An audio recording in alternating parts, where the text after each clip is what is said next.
જે પોતે લોકોનું સુખ લેતા નથી અને કોઈને પણ દુઃખ પહોંચાડતા નથી, તેઓ પોતાના મનને જીતી શકે છે. યત પુણ્યમ સર્વયજ્ઞેષુ દીક્ષયા ચ લભે નરઃ તત્પુણ્યમ લભતે સદ્યો ગોભ્યો દત્વા તૃણાનિ ચ. બધા યજ્ઞો કરવાનું જે પુણ્ય છે અને બધા તીર્થોમાં સ્નાન કર્યાનું જે ફળ છે તે ફળ ગાયને ઘાસચારો અર્પણ કરવાથી પ્રાપ્ત થાય છે. વર્તમાન અવસર્પી કાળના જંબુ દ્વીપના ભરત ક્ષેત્રના ભારત દેશમાં જન્મેલા છેલ્લા 9મા વાસુદેવ શ્રી કૃષ્ણ અને બળરામને જન્મ આપનાર વસુદેવ પોતે અંધક વૃષની રાજા અને સુભદ્રા રાણીના 10મા નંબરના સંતાન હતા. વસુદેવના રૂપ પર નગરની બધી સ્ત્રીઓ મોહિત થતી હતી અને તેના મોટા ભાઈ સમુદ્ર વિજયને આ વાત ગમતી ન હતી. તેથી વસુદેવ નગર છોડીને વેશ બદલીને ચાલ્યા જાય છે અને લગભગ 100 વર્ષો સુધી જુદા જુદા પ્રદેશ અને નગરમાં ભટકતા રહે છે. એક સમયે ઉદયને આધીન વસુદેવને એક દેવતાએ કહ્યું કે અરિષ્ટપુર નગરમાં રુધિર નામના રાજાની પુત્રી રોહિણીનો સ્વયંવર છે. તેમાં તું જા અને ત્યાં જઈને ઢોલ વગાડજે. તેથી રોહિણી તને વર તરીકે પસંદ કરશે. અને વસુદેવે તે પ્રમાણે કર્યું અને તેથી રોહિણીએ સ્વયંવરમાં બધા રાજાઓને પડતા મૂકીને ઢોલીના ગળામાં વરમાળા પહેરાવી તેને પસંદ કર્યો. આ પ્રસંગે ઉપસ્થિત સર્વ રાજાઓ નારાજ થયા અને રાજા રુધિરને કહેવા લાગ્યા કે તારી આ કન્યા જો એક ઢોલકિયાને આપી હતી તો આ બધા કુલીન રાજાઓને તમે શા માટે બોલાવ્યા? રાજા રુધિરે વિનયપૂર્વક જણાવ્યું કે શાસ્ત્ર નીતિ પ્રમાણે સ્વયંવરમાં કન્યા જેને પસંદ કરીને વરે તે પુરુષ જ પ્રમાણ ગણાય છે.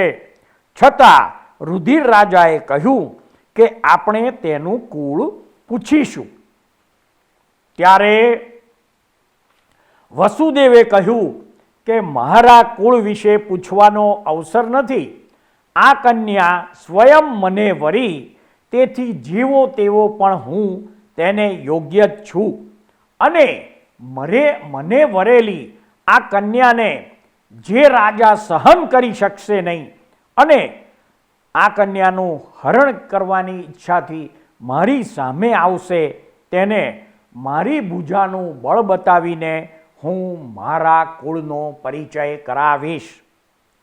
આવા વચન સાંભળી ક્રોધે ભરાયેલા જરાસંઘે સમુદ્ર વિજય સહિત અન્ય રાજાઓને આજ્ઞા કરી કે સૌ પ્રથમ આ રુધિર રાજાને અને આ ઢોલી વાદકને બંનેને મારી નાખો. તેથી અન્ય રાજાઓ યુદ્ધ માટે તૈયાર થવા લાગ્યા.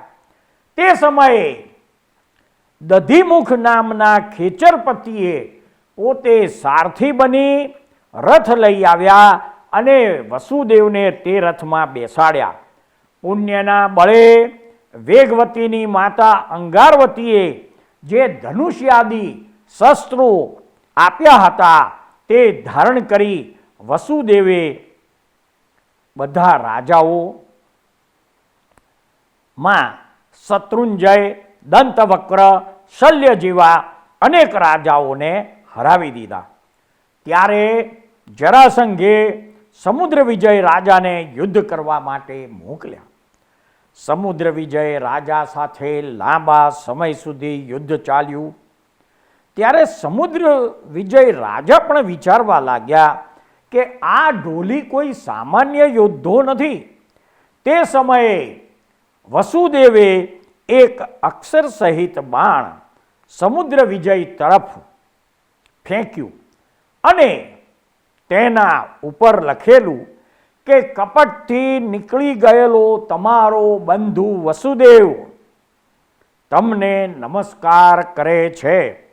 ત્યારે અક્ષર વાંચતા જ સમુદ્ર વિજય રથમાંથી ઉતરીને સામે દોડ્યા. વસુદેવ પણ રથમાંથી ઉતરીને પોતાના સૌથી મોટા ભાઈ સમુદ્ર વિજયના ચરણમાં પડ્યા. બંને ભાઈઓનું 100 વર્ષો જેવા લાંબા સમયે મિલન થયું. પછી સમુદ્ર વિજય રાજાએ વસુદેવને સર્વ વૃત્તાંત પૂછ્યું. એટલે 100 વર્ષ સુધીમાં વસુદેવે ક્યાં ક્યાં ફરીને શું શું કર્યું તે બધું વૃત્તાંત કહી સંભળાવ્યું. અને ત્યાર પછી બધા રાજાઓએ વસુદેવ અને રોહિણીનો વિવાહ ઉત્સવ ઉજવ્યો.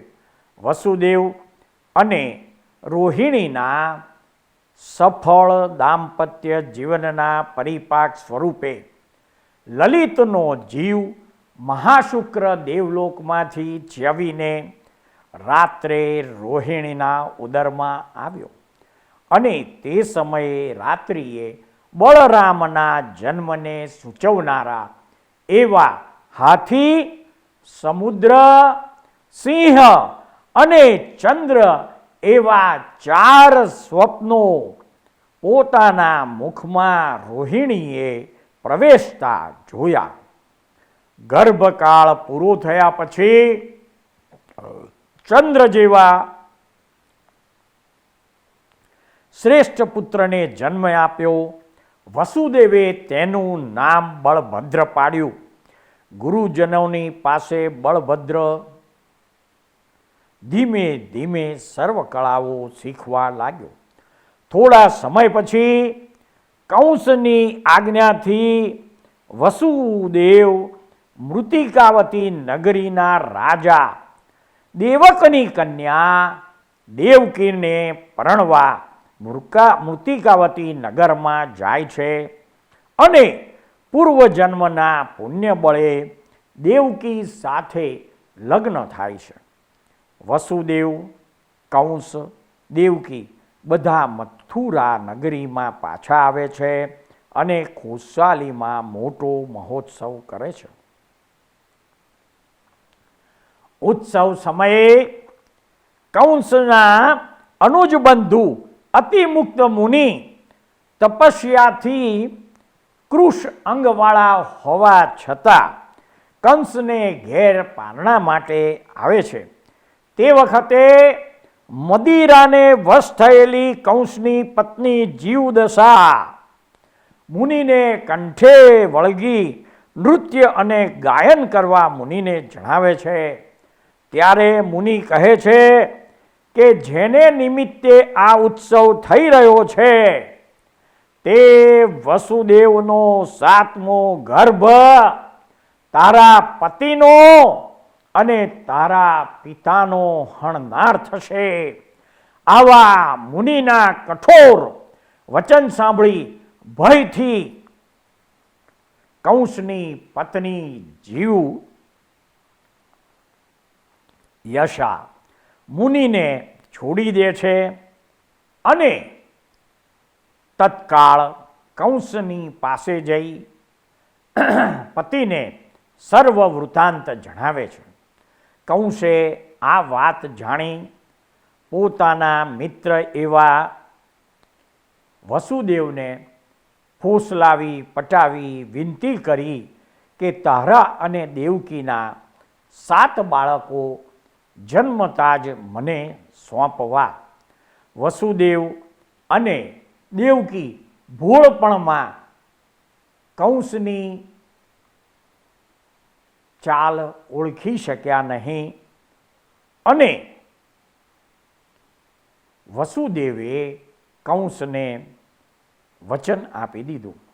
ત્યાર પછી વસુદેવને જ્યારે મુનિના વૃત્તાંતની ખબર પડે છે ત્યારે તેમને થાય છે કે કંસે મને કપટથી છેતરી લીધો, પરંતુ સત્ય વચનીપણાની પોતે આપેલા વચન સંબંધી ઘણો પશ્ચાતાપ થયો.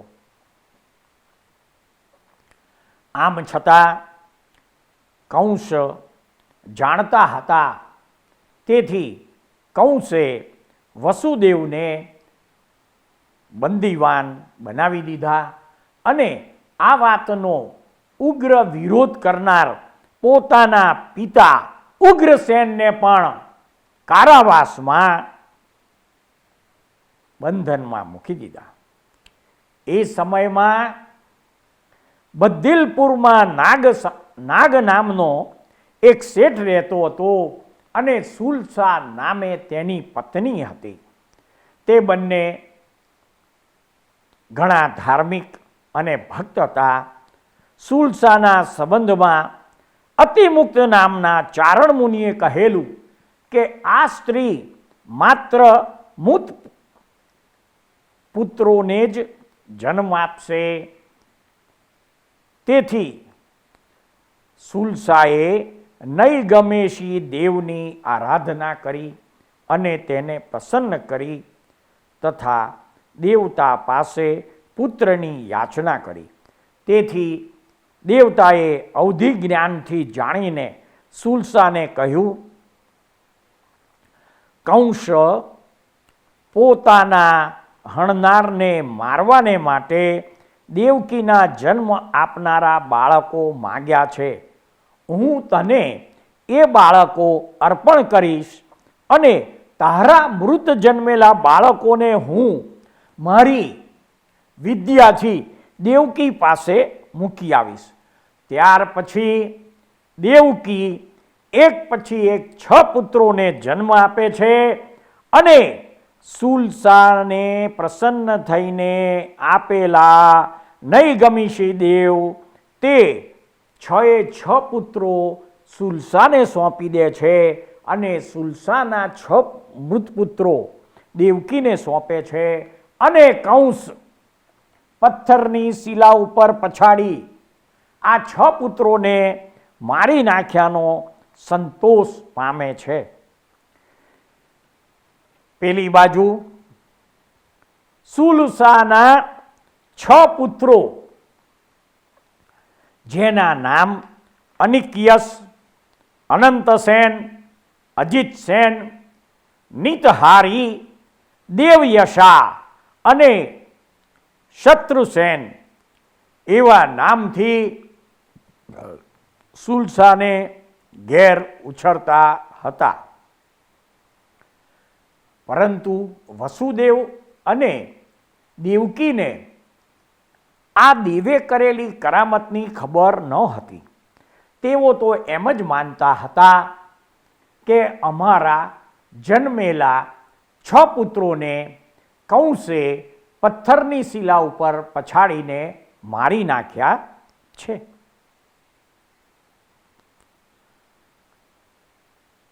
થોડા સમય પછી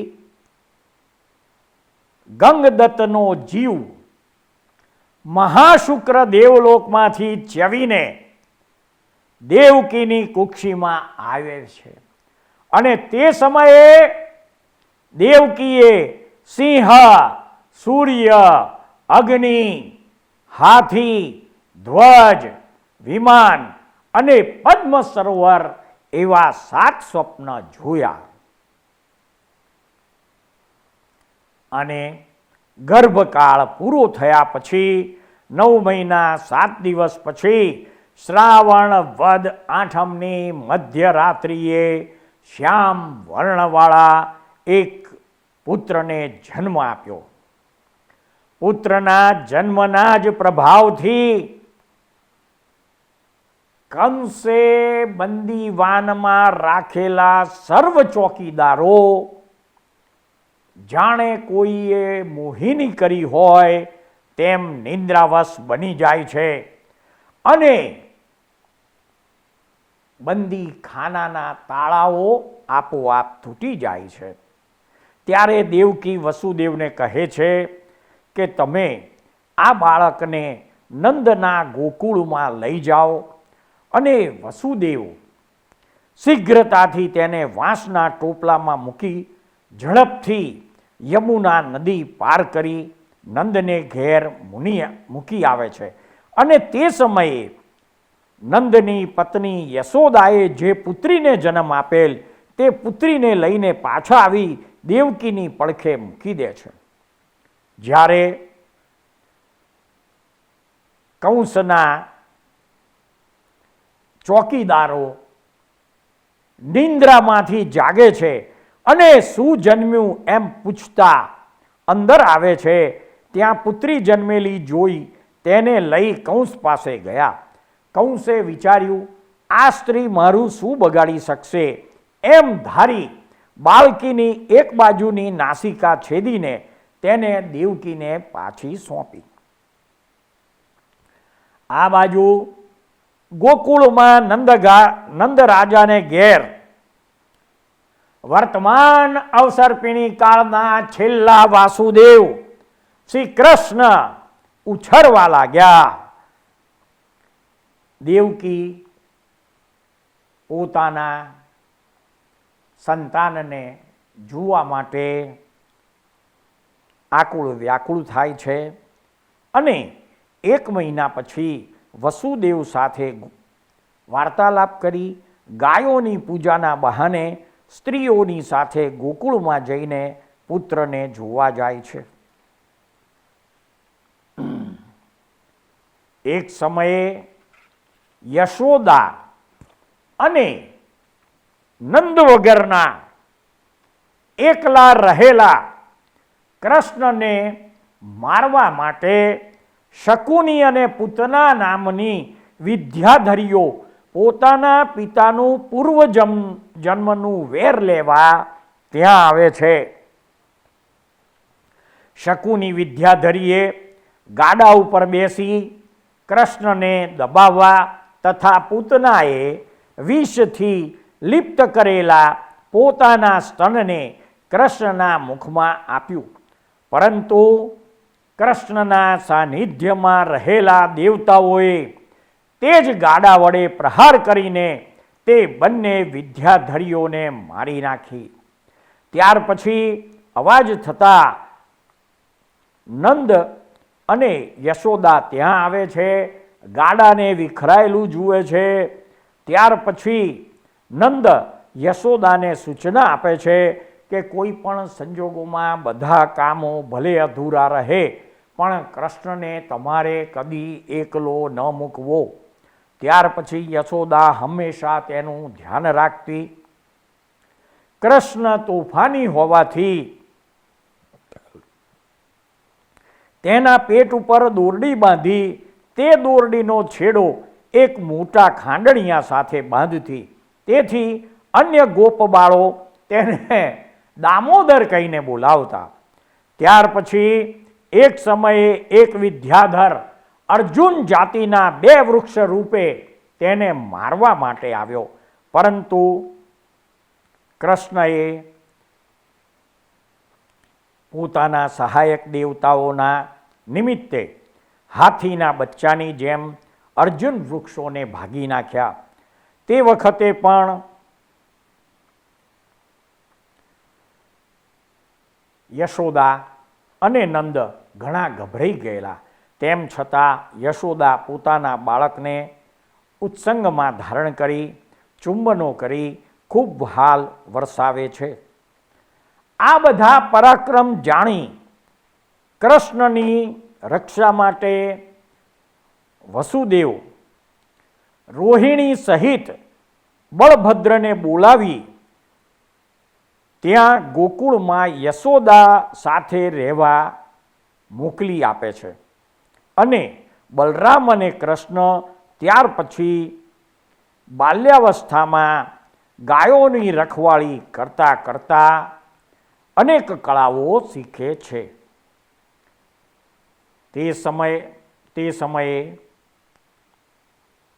વસુદેવના મોટા ભાઈ સમુદ્ર વિજયની ધર્મપત્ની શિવા દેવીએ શેષ રાત્રિ બાકી હતી ત્યારે 14 મહાસ્વપ્નો પોતાના મુખમાં પ્રવેશતા જોયા. તે સમયે અપરાજિત વિમાનમાંથી ચવીને શંખ રાજાનો જીવ શિવાદેવીની કુક્ષીમાં આવેલ અને ગર્ભકાળ પૂરો થતાં તેમણે પૂર્ણ સ્વરૂપવાન પુત્રને જન્મ આપ્યો. સમુદ્ર વિજય રાજાએ તેનું અરિષ્ટનેમી નામ પાડ્યું. આ અરિષ્ટનેમી વર્તમાન અવસર્પિણી કાળના 22મા તીર્થંકર નેમિનાથ તરીકે ખ્યાતિ પામ્યા હતા. કંસને શંકા જતા તેણે નિમિત્તિયાઓને બોલાવીને પૂછ્યું કે અગાઉ એક મુનિએ જણાવેલ કે દેવકીના 7મા ગર્ભથી મારું મૃત્યુ થશે, પણ તે તો સ્ત્રી છે. ત્યારે નિમિત્તિયાએ કહ્યું તે મુનિની વાત મિથ્યા થાય નહીં. કોક ઠેકાણે દેવકીનું 7મું સંતાન જીવતું હશે એમ જાણજો.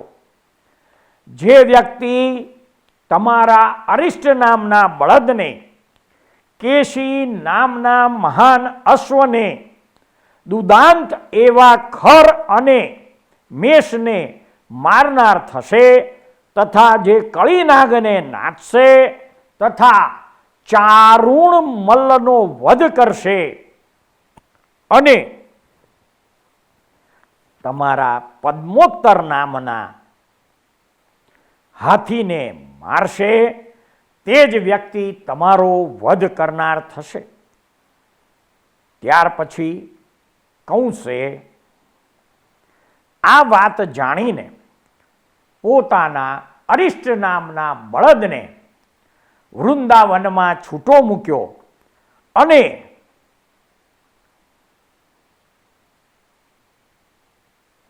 કુમાર અવસ્થામાં રહેલા તે કૃષ્ણે તે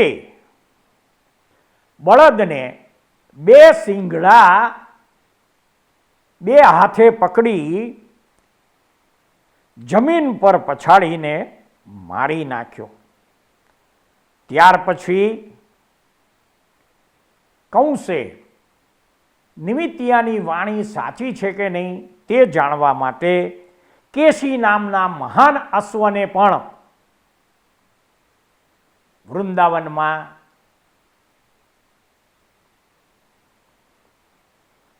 મોકલ્યો અને કૃષ્ણએ કેસી નામના મહાન અશ્વને પણ મારી નાખ્યો. ત્યાર પછી કંસે ખર અને દુર્દાંત એવા ખર અને મેષને પણ ગોકુળમાં ગોવાળોને પરેશાન કરવા મોકલ્યો અને કૃષ્ણે એ બંનેને પણ યમલોક પહોંચાડી દીધા. ત્યારબાદ કૃષ્ણ બાળ ગોપાળો સાથે ગેડી દડો રમતા હતા અને ગેડી દડો કોઈ કારણસર યમુનામાં જઈને પડે છે. યમુનામાં જે કાળી નાગ હતો તેને પણ કંસે સૂચવેલ કે તું આ લોકોને હેરાન કરજે. આ વાર્તા કૃષ્ણના સાંભળવામાં આવેલી, પરંતુ સમય આવતા હવે આ ગેડી દડો લેવાના બહાને કૃષ્ણ છલાંગ મારીને યમુનાજીમાં પાણીમાં ઉતરે છે અને કાલી નાગને પોતાને વશ કરી દે છે. હવે કંસ ગભરાય છે અને કપટ કરીને પોતે આ બંને બાળકોને કૃષ્ણ અને બલરામને મારી નાખવા માટે જેઓ યુવાવસ્થામાં પ્રવેશ્યા છે તેવા કૃષ્ણ અને બલરામને મારી નાખવા માટે કપટપૂર્વક મલ્લયુદ્ધનું આયોજન કરે છે અને કૃષ્ણ તથા બલરામને પોતાના ઓળખીતા એવા અક્રૂર મારફતે મથુરામાં બોલાવે છે. કૃષ્ણ અને બલરામ મથુરા નગરીમાં પ્રવેશ કરે છે અને કંસે ચાલાકી કરીને પોતાના પદ્મોત્તર નામના હાથીને મહાવતને કહી તૈયાર કરી રાખેલો તે પદ્મોત્તર હાથીને કૃષ્ણની સામું મોકલે છે. કૃષ્ણ જોતજોતામાં તે હાથીના બે દંતશૂળને પકડીને તે દંતશૂળને ખેંચી કાઢીને તથા હાથીના શરીરને નીચે પાડી દઈ હાથીને મારી નાખે છે. ત્યાર પછી ચંપક નામના હાથીને મારવા માટે મોકલે છે. બલરામ તે ચંપક નામના હાથીને પણ જમીન પર પછાડી મારી નાખે છે. ત્યારબાદ મલ્લયુદ્ધમાં આયોજન અનુસાર કંસે તૈયાર કરેલ ચાણૂર મલ્લને કૃષ્ણની સામે મલ્લયુદ્ધ કરવા મોકલે છે. કૃષ્ણ સિંહ જેમ હાથીને મારે તેમ ચાણૂર મલ્લને મારી નાખે છે. કંસ પોતાની યોજના પ્રમાણે મુષ્ટિક નામના મલ્લને આજ્ઞા કરે છે અને તેથી બળભદ્રે પણ મલ્લયુદ્ધમાં મુષ્ટિક નામના મલ્લને મારી નાખ્યો. ત્યાર પછી કંસ ઉછાળો મારીને મંચ પર ચઢી કેશ વડે પકડીને કંસને પૃથ્વી પર પાડી નાખી કૃષ્ણે કંસના મસ્તક ઉપર પગ દબાવીને તેને મારી નાખ્યો. કંસે પ્રથમથી જ જરાસંઘના કેટલાક સૈનિકોને બોલાવી રાખ્યા હતા અને તેઓ કૃષ્ણ તથા બળભદ્રને મારવાને તૈયાર થવા લાગ્યા. ત્યાં વસુદેવના મોટા ભાઈ સમુદ્ર વિજય આવ્યા. તેમને જોઈ જરાસંઘના સૈનિકો નાસી ગયા. ત્યાર પછી સમુદ્ર વિજયે બધી વિગતો જાણી. ત્યાર પછી સમુદ્ર વિજયે કંસે બંદી બનાવેલા કંસના પિતા ઉગ્રસેનને મુક્ત કરી કંસનું પ્રેત કાર્ય કરવાની આજ્ઞા આપી. કંસના મૃત્યુ પછી કંસની પત્ની જીવ્યસા, જે જરાસંઘની દીકરી છે, તે જરાસંઘની સભામાં રોતી કકળતી આવે છે અને સર્વ વૃત્તાંત કહે છે. જરાસંઘ ક્રોધે ભરાય છે અને સોમક રાજાને બધી વાત સમજાવી બળભદ્ર અને કૃષ્ણને અમને સોંપી દો તે વાત કહેવા મથુરા મોકલે છે. પરંતુ સમુદ્ર વિજય રાજા તેને પાછો કાઢી મૂકે છે. સોમક રાજા જરાસંઘ પાસે આવી સર્વ વૃત્તાંત જણાવે છે અને જરાસંઘ ક્રોધે ભરાય છે અને પોતાના કાળના નામના પુત્રને 500 રાજાઓ સાથે સેના આપી ચઢાઈ કરવા જણાવે છે. કાળ નામનો જરાસંઘનો પુત્ર પોતાના અન્ય ભાઈ યવન અને સહદેવ સહિત અપશુકનોએ વાર્યો છતાં વિંધ્યાચળની નજીકમાં જ્યાં યાદવો હતા ત્યાં આવી પહોંચે છે. આ બાજુ કૃષ્ણ અને બળરામની રક્ષા કરવાવાળા દેવતાઓ એ આ વિગત જાણીને એક વિશાળ પર્વત વિકુર્વ્યો અને જણાવ્યું કે યાદવોનું સૈન્ય અહીં અગ્નિથી ભસ્મ થઈ ગયું છે અને કાળે કહ્યું કે મેં પ્રતિજ્ઞા કરી છે કે અગ્નિ વગેરેમાંથી પણ ખેંચીને હું યાદવોને લઈ અને મારી નાખીશ. તો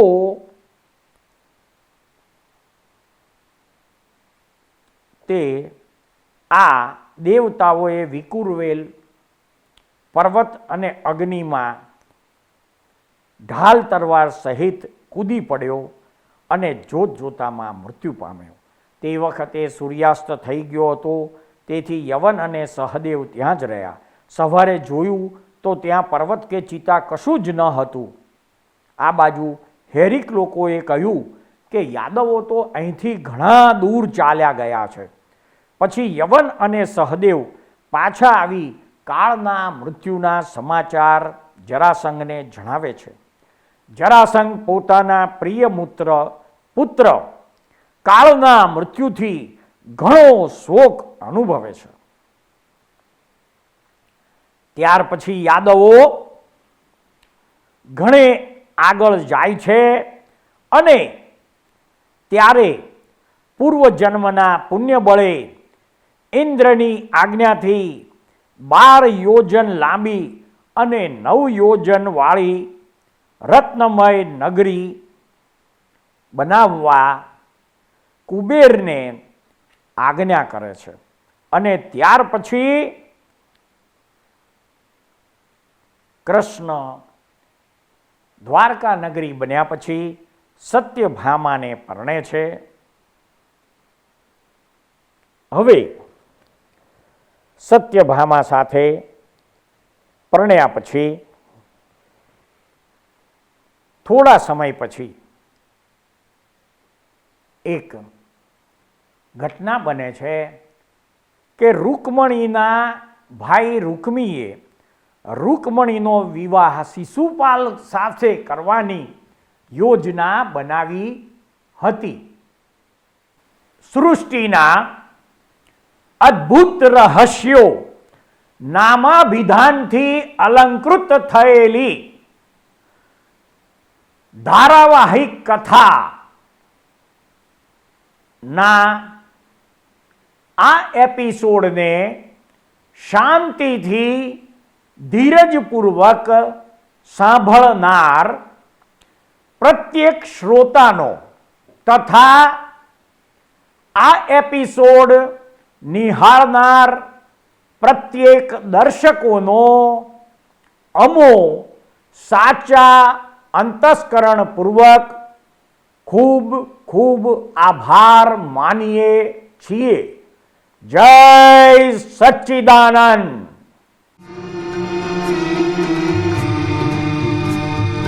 આ દુનિયામાં સર્વે જીવને સુખ ને શાંતિ હુજૂરી. આ દુનિયામાં સર્વે જીવને સુખ ને શાંતિ હુજૂરી.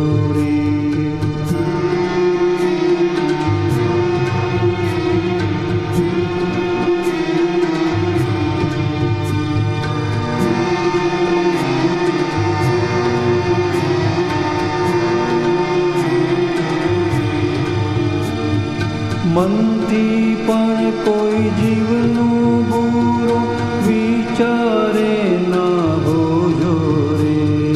મનથી પણ કોઈ જીવનું બુરો વિચારે ના હોજો રે. સામાન્ય ઉપકારક બુદ્ધિ અહિંસક ચિંતવન હોજો રે. સામાન્ય उपकारक बुद्धि अहिंसक चिंतवन होजो रे.